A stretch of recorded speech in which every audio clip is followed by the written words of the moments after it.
여러분, 역사상 가장 중요했던 딱 한 회를 꼽으라면 언제가 떠오르세요? 여러 후보가 있겠지만 저는 오늘 1215년 얘기를 좀 해보려고 하는데요. 이게 왜 중요하냐면 진짜 서로 아무 상관도 없어 보이는 어마어마한 사건들이 바로 이 해 지구 반대편에서 거의 동시에 빵 하고 터졌기 때문이에요. 정말 신기하죠? 자, 먼저 잉글랜드로 가볼게요. 여기서 아주 난리가 납니다. 폭정에 못 살겠다 하고 들고 일어난 귀족들이 존 왕을 거의 무릎 꿇린 거죠. 그리고는 문서 하나를 들이밀면서 서명하라고 압박하는데요. 그 내용이 뭐였냐면 왕이시여 당신도 법 아래에 있습니다. 와, 당시로서는 상상도 못할 정말 혁명적인 내용이었어요. 이게 바로 그 유명한 마그나 카르타의 탄생 비화입니다. 자, 바로 그 시각 로마에서는 무슨 일이 있었을까요? 당시 유럽의 왕들조차 벌벌 떨게 만들었던 절대 권력의 중심이죠. 바로 교황. 교황이 아주 중요한 회의를 소집합니다. 근데 이 회의에서 결정된 내용들이 정말 어마어마해요. 앞으로 수백 년 동안 유럽 사람들 인생을 그냥 통째로 좌지우지하게 되거든요. 결혼은 어떻게 해야 하고, 뭘 먹어야 하고, 심지어 무슨 옷을 입어야 하는지까지 여기서 다 정해버린 거예요. 그리고 이 모든 일이 벌어지고 있을 때 유라시아 대륙 저편에서는요, 차원이 다른 거대한 폭풍이 휘몰아치고 있었습니다. 역사상 최강의 정복자, 네, 바로 칭기즈칸이 이끄는 몽골 제국이 당시 세계에서 가장 큰 도시 중 하나였던 베이징을 말 그대로 잿더미로 만들고 있었던 거죠. 자, 한번 정리해 볼까요? 잉글랜드에서는 왕과 귀족이 싸우고, 로마에서는 교회가 세상을 재단하고, 동쪽에선 거대 제국이 도시를 정복하고, 진짜 아무런 연결고리가 없어 보이잖아요? 근데 이 모든 게 딱 1년 안에 일어났다? 이거 우연일까요? 우연이라고 하기엔 너무 기가 막히지 않으세요? 사실 이 모든 걸 뒤에서 움직인 보이지 않는 거대한 손이 있었습니다. 바로 이것 때문에 이 모든 게 가능했던 거예요. 자, 그럼 그 비밀을 한번 파헤쳐 보러 가야겠죠? 우리 같이 타임머신을 타고 1215년보다 조금 더 과거로 한 몇 세기 정도만 거슬러 올라가 볼게요. 모든 사건의 시작점에는요, 정말 사소해 보이지만 사실은 세상을 통째로 뒤흔들어 버린 어떤 거대한 변화가 있었습니다. 그게 뭐냐면요, 바로 중세 온난기입니다. 말 그대로 지구가 지금보다 평균적으로 한 몇 도 정도 더 따뜻해지는 시기였어요. 아마 에이, 고작 몇 도 가지고 뭘 그래 이렇게 생각하실 수도 있는데 와, 아니에요. 이 사소한 변화가 유럽의 운명을 그냥 완전히 바꿔버립니다. 날씨가 따뜻해지니까 농사가 너무 잘 되는 거예요. 굶은 사람이 확 줄어드니까 어떻게 되겠어요? 네, 맞아요. 인구가 폭발적으로 늘어나기 시작한 겁니다. 숫자로 보면 이게 얼마나 대단한지 확 와닿으실 거예요. 무려 128% 증가. 그러니까 불과 300년 만에 유럽 대륙의 인구가 2배를 훌쩍 넘어버린 거죠. 작은 마을들은 거대한 도시가 되고 빽빽한 숲은 전부 다 밭으로 바뀌고요. 와, 진짜 이대로라면 영원히 행복할 것만 같은 그야말로 축복의 시대처럼 보였죠. 하지만 딱 거기까지였습니다. 여기 이 인용문처럼 말이죠. 처음엔 그냥 작은 돌멩이처럼 시작됐던 성장이 언덕을 굴러 내려오면서 걷잡을 수 없는 눈덩이, 아니 바위덩이가 되어버린 거예요. 진짜 문제는 이거였어요. 사람이 너무 많아지니까 이 사람들을 다 먹여 살릴 땅이 이제 부족해지기 시작한 겁니다. 축복인 줄 알았던 게 슬슬 재앙의 그림자를 들이우기 시작한 거죠. 유럽 대륙 전체가 말이죠. 마치 김이 펄펄 끓는데 빠져나갈 구멍은 없는 그런 뜨거운 압력수처럼 변해버렸어요. 사람들은 땅 한 뼘이라도 더 가지려고 아웅다웅하고 영주들은 세금 한 푼이라도 더 거두려고 백성들을 쥐어짜고 왕들은 어떻게든 자기 권력을 지키려고 발버둥 치고 그야말로 총성 없는 전쟁이 시작된 거죠. 자, 그럼 이 압력 소식 어디서 제일 먼저 터졌을까요? 바로 잉글랜드였습니다. 당시 왕이었던 존 왕. 이 사람은 정말 역대급으로 최악의 군주 중 한 명이었어요. 여기 한번 보세요. 자기 아버지는 34년 동안 8번 걷었던 세금을 이 사람은 17년 만에 11번이나 뜯어갑니다. 이게 끝이 아니에요. 심지어 아버지가 돌아가셔서 슬픔에 잠긴 어린애한테서 후견인 권리를 뺏어서 경매에 팔아넘기기까지 했다니까요. 와, 이러니 귀족들이 참고 참다가 폭발할 수밖에요. 그래서 나온 게 바로 마그나 카르타인데 이게 참 재미있어요. 우리가 학교에서는 이걸 현대민주주의의 추석이다, 모든 사람의 인권을 위한 위대한 문서다 이렇게 배우잖아요. 근데요, 사실 1215년 그 당시 현실은 좀 달랐습니다. 이건 그냥 한마디로 요약하면 왕이시여, 제발 우리 재산 좀 그만 뺏어가십시오 하고 열받은 귀족 25명이 왕이랑 맺은 일종의 계약서에 가까웠던 거예요. 물론 이 작은 불씨가 나중에 커져서 정말 거대한 자유의 횃불이 된 건 맞지만요. 자, 잉글랜드에서 이렇게 왕이랑 귀족들이 치고받고 싸우는 동안 교회는 뭘 하고 있었을까요? 가만히 보고만 있었을 리가 없죠. 사회가 이렇게 혼란스러워지니까 교회가 딱 나서는 겁니다. 이거 봐라, 우리가 나서서 질서를 바로 세워야겠다, 이렇게 생각한 거죠. 그래서 바로 그 해 1215년에 전 유럽의 주교들을 싹 다 로마로 불러 모아서 역사에 남을 엄청난 회의를 엽니다. 그게 바로 제4차 라테란 공의회예요. 근데 이 회의에서 나온 결정들이 정말 무시무시합니다. 예를 들면 이제 결혼은 무조건 교회가 허락해야만 할 수 있게 됐고요.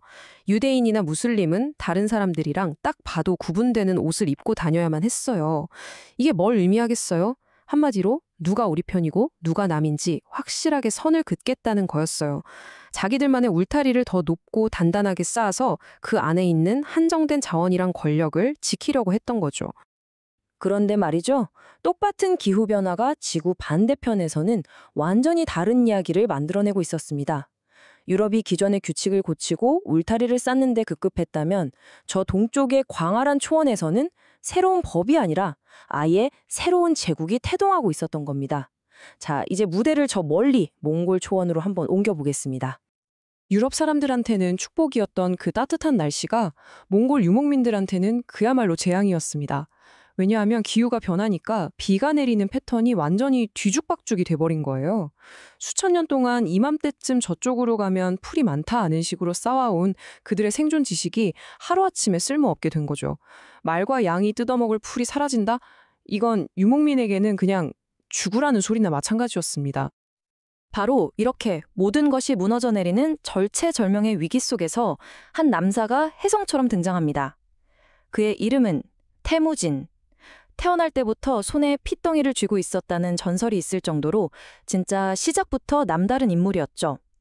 여기 이 인용문 한 줄만 봐도 훗날 온 세상을 뒤흔들 칭기즈칸이 될 이 남자의 어마어마한 기운이 막 느껴지지 않으세요? 태무진은요, 이 죽느냐 사느냐 하는 생존의 위기를 정복하느냐 마느냐 하는 에너지로 완벽하게 전환시켜버립니다. 맨날 자기들끼리 치고받고 싸우던 부족들을 하나로 싹 다 통일시키고요. 누구 아들이다 이런 거 다 필요 없고 오직 능력만으로 군대를 재편성하죠. 그리고는 정복한 사람들의 선진 기술이나 지식을 스폰지처럼 쫙쫙 빨아들여서 내부의 위기를 외부로의 팽창으로 돌려버린 겁니다. 그리고 그 폭발적인 에너지의 정점이 바로 1215년에 찍힙니다. 자, 여러분, 한번 상상해 보세요.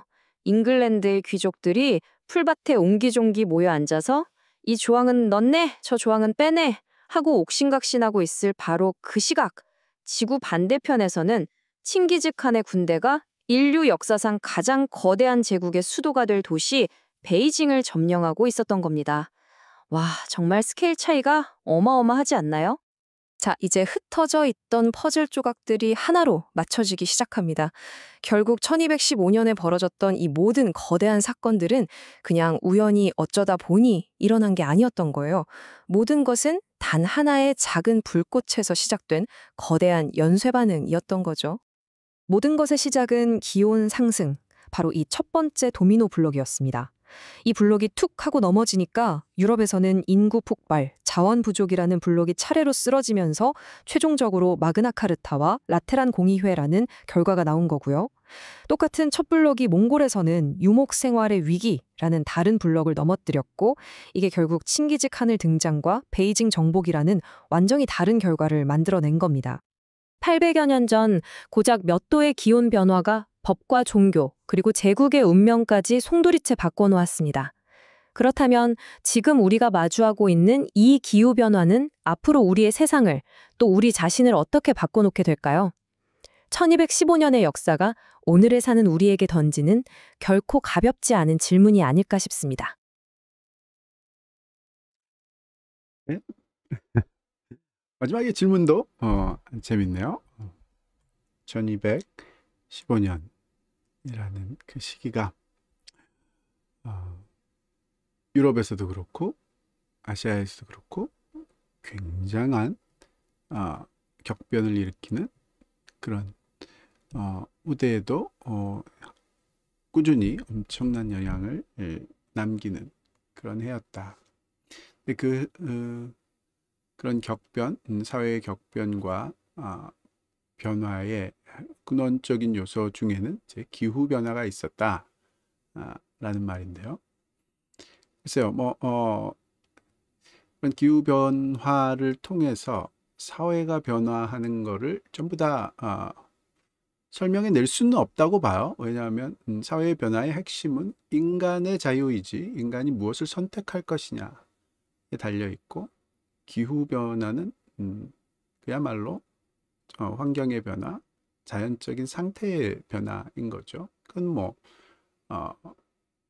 자유의지에 의해서 결정되는 것이 아니라 필연적인 인과율에 의해서 결정되는 그런 요소이죠. 물론 그 둘이 어떤 영향들을 가지고 있고, 그래서 인간에게 진정으로 자유의지가 있느냐 없느냐 뭐 이런 논쟁들을 아직까지도 많은 철학자들인지 보통 사람들도 하고 있는 것은 사실이고요. 저는 개인적으로 이런 식으로 어떤 아주 중요한 역사적 현상, 사회적 현상을 물질적인 원인으로만 설명하는 그런 요소에 대해서는 굉장히 부정적인 견해를 갖고 있지만, 어쨌든 이 자료가 보여주는 중세 시대의 어떤 그런 격변이 무엇이었는지, 지금 우리가 머릿속으로 생각할 땐 중세는 굉장히 고요하고 변화가 없고 어둡고 캄캄하고 변화가 없는 그런 시대, 뭔가 성경만 읽고 있고 종교적인 생각만 하고 있을 것 같은 그런 느낌.